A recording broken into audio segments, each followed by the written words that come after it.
Pembahasan akhir zaman. Dari mana Pak Ustaz tahu? Dari hadis Nabi.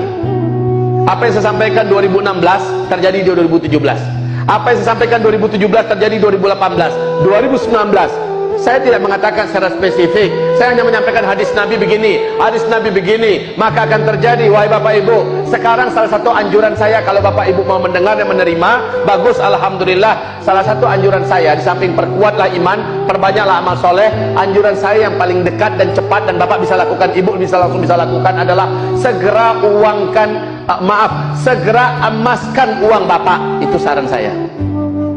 Kalau mau didengar ya, segera emaskan, investasikan kepada emas, menabunglah dalam bentuk emas, simpen, cukup suami istri yang tahu. Kalau Bapak tidak lakukan, Bapak jangan menyesal. Nabi sudah menggambarkan di akhir zaman, umatku nanti akan kembali menggunakan emas dan perak sebagai mata uang mereka, dan saat itu uang kertas akan berserakan di pinggir jalan menjadi kertas-kertas yang tidak berharga seperti daun-daun menguning yang berguguran dari batang pohonnya, dipermainkan oleh anak kecil kalian. Sekarang Pak, di Tiongkok, warga Tiongkok berlomba-lomba tarik dana mereka dan beli emas. Di Hong Kong apalagi, warga mengemaskan uang mereka. Cina hari ini termasuk yang paling serius setelah Amerika memperbanyak emas mereka. Australia, negara besar Pak. Kenapa? Ini negara-negara besar tahu apa yang dikatakan oleh Bill Gates, orang terkaya nomor 2 dunia. Ada yang mengatakan nomor 1 dunia. Bill Gates sudah mengatakan 2018 krisis moneter dimulai, 2019 dan seterusnya akan terjadi kehancuran ekonomi dunia yang paling mengerikan, dan uang-uang kertas menjadi tidak akan ada harganya lagi. Negara manapun akan terimbas oleh dampak kehancuran ekonomi ini, kecuali negara-negara yang punya stok emas.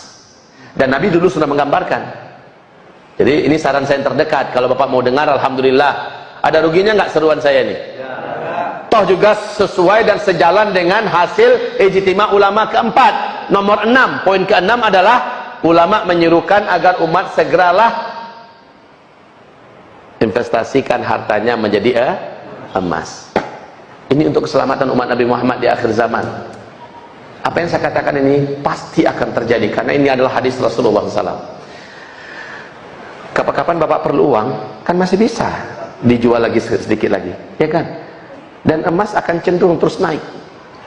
Semakin tidak aman Indonesia, semakin akan takut orang berinvestasi di Indonesia, dan para investor pun akan lari dan meninggalkan Indonesia, menarik saham mereka dan sebagainya. Maka nilai uang kita akan semakin anjlok, dan seterusnya. Maka yang akan stabil itu adalah emas.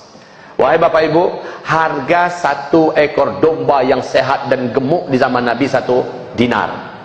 1 dinar itu dengan harga domba yang gemuk dan sehat di zaman ini ternyata masih harga 1 dinar. Stabil benar Pak. Ya, stabil benar. 1 dinar itu berapa Pak Ustadz? Lebih kurang kalau sekarang 2,5 juta. Sementara uang Rp1.000 tahun 1980, 1987 lah, waktu saya SD dulu, tamat SD 86, itu Rp1.000 kita sudah bisa beli sebuah sepeda motor. Harga sekarang Pak, Rp1.000 kita bisa beli apa? Penambah tai gigi paling. Tapi kalau emas stabil sampai hari kiamat, tetap stabil. Jadi ini anjuran saya yang terdekat. Yang punya tabungan, yang punya simpenan, coba segera jadikan emas. Ini kawan-kawan kami yang di bank pusing dengarnya. Ustaz Zul, berhentilah ceramahkan itu. Habis tabungan orang ditarik-tarik. Saya katakan, ini kewajiban saya menyampaikan. Kewajiban saya menyampaikan, kan kasihan umat Nabi Muhammad. Mereka punya uang tabungan 100 juta, 200 juta. Ternyata nggak ada harganya lagi. Ternyata nggak ada nilainya.